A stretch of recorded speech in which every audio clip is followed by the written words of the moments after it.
রহিম চাচা অত্যন্ত একজন ভালো লোক। তার স্বপ্ন ছিল তার ছেলেকে উচ্চ শিক্ষিত করবে। তার ছেলে মেধাবী হওয়াতে সে ঢাকা বিশ্ববিদ্যালয়ে চান্স পায় এবং ভালো একটা কোম্পানিতে জব নেয়। ছেলে চাকরি পাওয়ার পরে তার বাবা মার খোঁজ নেয় না। হঠাৎ রহিম চাচা শহরে আসে। শহরের রাস্তাঘাট কিছুই চেনে না, তার ছেলের ঠিকানাও জানে না। সে কিভাবে তার ছেলেকে খুঁজবে?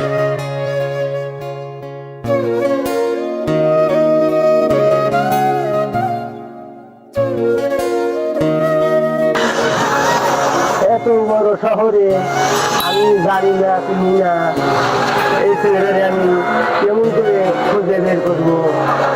যাই হোক, ওই যে একটা ছেলে দাঁড়া রয়েছে ছেলেটার দিকে।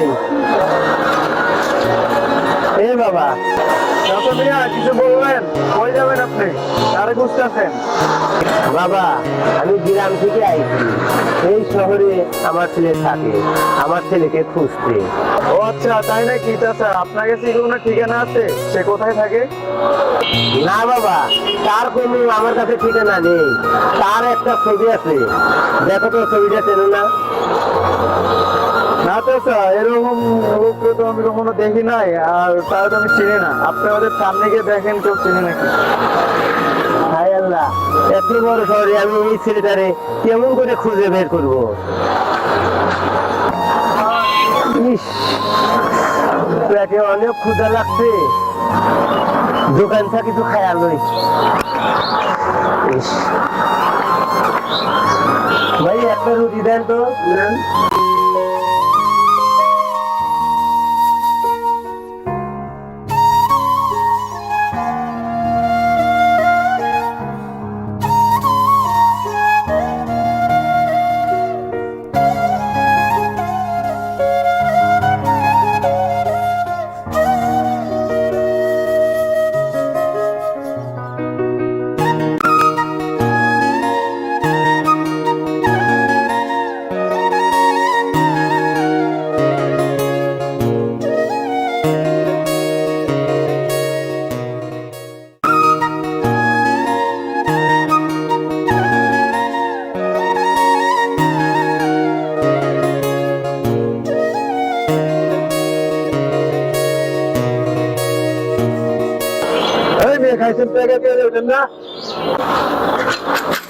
ভাই, আমি গ্রামে থাইছি তো, আমার ব্যাগটা চুরি হয়ে গেছে, আমার কাছে টাকা টাকা নাই।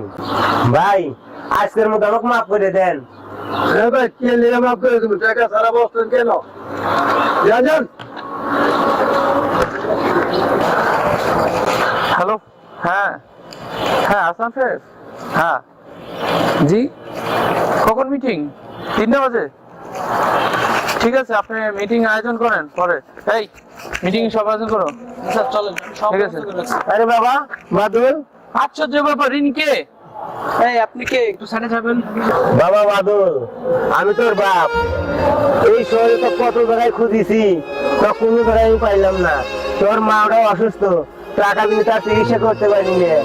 আরে আরে, আপনার সাহস কি করে হয় আমার নাম ধরে ডাকা? এই করি, তোকে না কতবার বলছি এরকম ফকির নিয়ে আসলে, ভিখারি আসলে কিছু টাকা দিয়ে তাকে বিদায় করতে। আর এরকম লোক কিভাবে আমার সামনে আসে তুমি থাকতে? আপনার সমস্যা কি?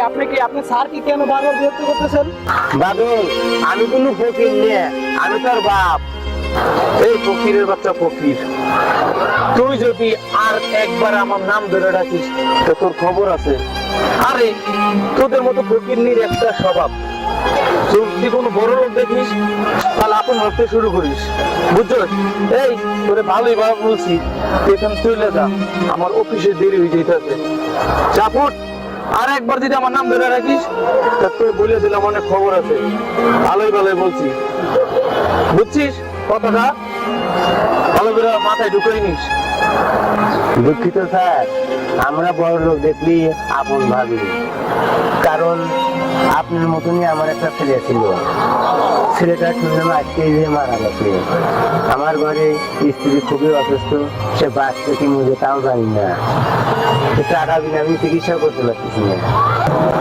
স্যার, আপনাকে অনেক বিরক্ত হয়েছে স্যার, আমাকে ক্ষমা করে দেন স্যার, আমাকে ক্ষমা করে দেন।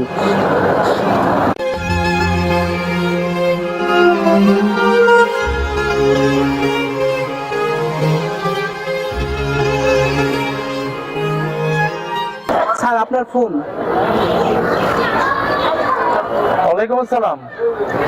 হ্যাঁ রফিক সাহেব, আপনি কি ওই প্রজেক্টের ফাইলটা রেডি করেছেন? কি বলেন? না ভাই, ইমিডিয়েটলি রেডি করতে হবে তো, নাহলে বিরাট ক্ষতি হয়ে যাব। ঠিক আছে, বিকাল 4টায় আপনি মিটিং আছে তো। হ্যাঁ হ্যাঁ, আপনি যত দ্রুত পারেন আপনি ফাইলটা রেডি করেন ভাই। হ্যাঁ ঠিক আছে, রাখলাম। ওয়ালাইকুম আসসালাম। স্যার একটা কথা ছিল স্যার। তোর আবার অসময় কি হয়েছে? কি কথা বল। আসলে স্যার, সেই ছোট্টবেলা থেকে আমার বাপ মা আমাকে কুলে পিঠে করে মানুষ করছে। আর তাছাড়া আমার বাবা মারা গেছে অনেক দিন হয়ে গেল, মাটা অসুস্থ, মার পাশে দেখার মতো কেউ নেই। স্যার আমি আমার পরিবারের দায়িত্ব নিয়েছি খুব অল্প বয়সে। স্যার আমাকে একটু ছুটি দেন, মারা নিয়ে ডাক্তার কাছে যেতে হবে স্যার। আর কোনোদিন ছুটি লাগবে না স্যার, আজকে ছুটি দেন প্লিজ। আচ্ছা ঠিক আছে, যাও তুমি। ঠিক আছে স্যার, ধন্যবাদ। আপনার ফোন। আর চালু চলো অফিসে এসো। ঠিক আছে স্যার, আসি।